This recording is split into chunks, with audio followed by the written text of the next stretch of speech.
Saludo esta tarde a Miguel Garza, director ejecutivo del Instituto para la Seguridad y la Democracia. Miguel, muy buena tarde, ¿cómo estás? Hola, buenas tardes, Adán. Muy bien, gracias por la invitación. Saludos a ti y a tu auditorio. Gracias a ti por estar con nosotros en esta tarde y, bueno, estamos llegando a este momento de nuestra vida política, social de este país, un momento donde la violencia, la inseguridad, para decirlo como es, ha aumentado, se mantiene a los niveles en los últimos 10, 15 años, o cómo está esta situación y sobre todo la actuación de los cuerpos de seguridad.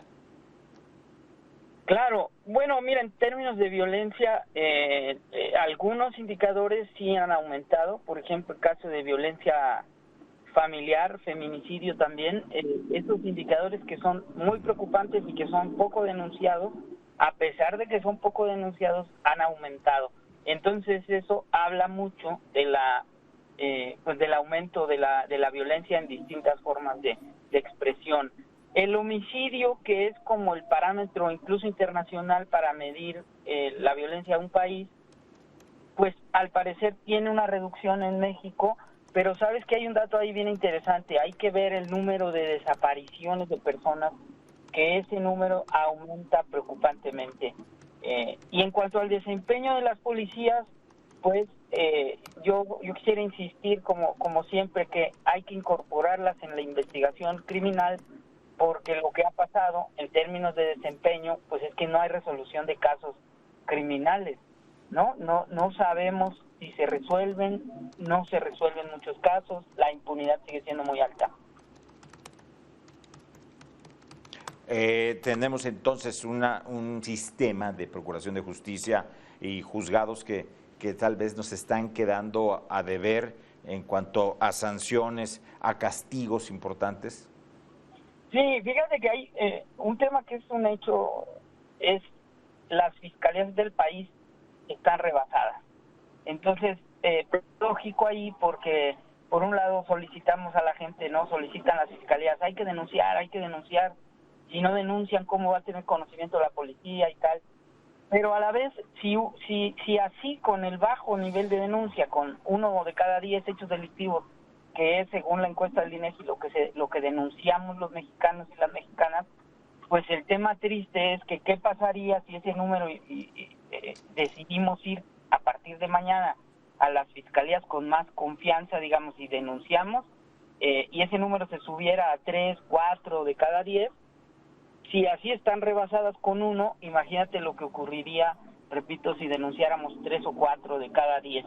Y el nivel de resolución de casos, por ejemplo, por parte de las policías de investigación, es muy, muy bajito. Hay un rezago prácticamente en carpetas de investigación casi en todo el país, ¿no? Cuando cambió el gobierno federal, por ejemplo, la PGR entregó a la administración anterior a esta 16,000 carpetas de investigación rezagadas y un estado de fuerza de que no iba ni a los 4,000 policías de investigación de la Agencia de Investigación Criminal para todo el país. Ahora, ¿qué papel está jugando? ¿Qué papel va a jugar Guardia Nacional?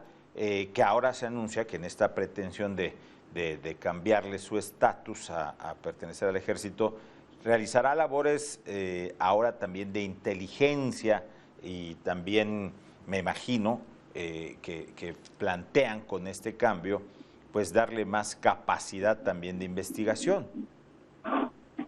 Sí, fíjate que pues algo triste es que si uno ve los números hasta este momento, de hecho en informes que son públicos de la Guardia Nacional, el nivel de detenciones es verdaderamente bajo.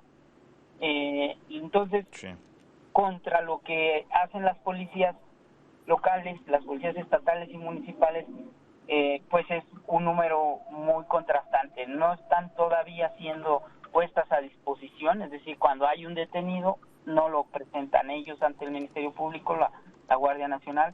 Luego no están queriendo llenar el informe policial homologado.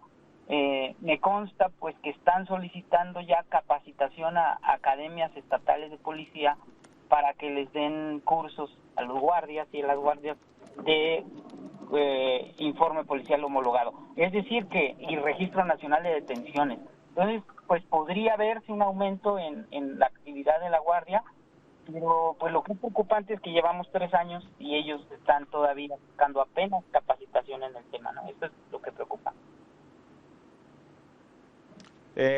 Las regiones que siguen presentando problemas de inseguridad importantes, Zacatecas, Jalisco, el norte de repente se dispara, Sonora, ¿qué pasa ahí? ¿Por qué no se ha logrado contener la violencia en algunos estados que mencioné, por ejemplo? Claro, fíjate que la discusión que hay de, por ejemplo, la militarización del país, en opinión de otras organizaciones de sociedad civil, incluido incide en nosotros, pues, creo que tendría que ir de la mano de los resultados. Y es muy triste que no vemos eso. Justamente los estados donde hay más violencia, Zacatecas, Sonora, Guanajuato, pues ha sido desplegado el Ejército y la Guardia Nacional. Y entonces, si esa lámina de cuánta fuerza se ha desplegado, cuántas fuerzas federales, y de todos modos no reduce la violencia, pues entonces, ¿cuál es el supuesto para militarizar aún más el país? Entonces preocupa porque no está de la mano de los resultados, y la causa de la violencia en esos resultados, en esos niveles de violencia en esos estados, pues ya digamos hay lo típico que empiezan a señalar, no, pues están peleando grupos criminales el territorio, la policía local está rebasada y no sé qué, pero pues yo creo que es todavía más preocupante decir, y además se ha desplegado las fuerzas federales en esos lugares y ni así ha podido bajar la violencia, ¿no? Porque creo que si fuera al revés, ¿no? Si dijéramos, oye, donde se desplegaron las fuerzas militares hubo un declive de la violencia, pues quizá ahí habría un argumento mucho más sólido para militarizar las fuerzas de seguridad y justicia. Miguel, dice precisamente el presidente de México una y otra vez que la estrategia de abrazos, no balazos, que aunque suene a que se haga ya incluso burla de esto, es una estrategia que dice le está funcionando al gobierno federal. ¿Estás de acuerdo con esto? Pues no, yo creo que en el corto plazo no se ha visto. En el corto plazo la violencia no ha disminuido como para poder asegurar que esa estrategia funciona. Y también hay un dato preocupante, Adán, que es la prisión preventiva oficiosa.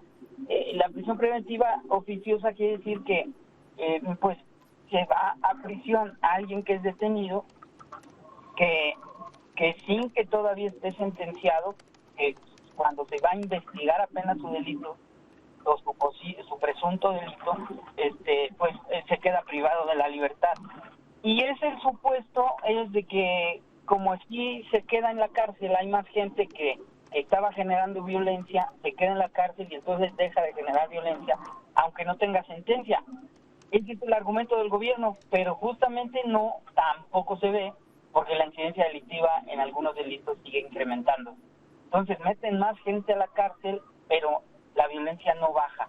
Y un dato que es bien relevante y que contrasta con ese argumento del presidente es a quién meten a la cárcel. Quien se queda en prisión preventiva oficiosa es la gente más pobre del país que vive en situación de marginación. Y esa gente pues no tiene oportunidad de una defensa adecuada y por eso están en la cárcel. No porque sean peligrosos criminales o no porque sean delincuentes de cuello blanco o porque ya estén pegando en las finanzas de los cárteles, no, nada de eso, ¿no? Son chavos que, por ejemplo, entraron a una casa a robar un tanque de gas y ese chavo se queda en la cárcel en prisión preventiva hasta 2 años.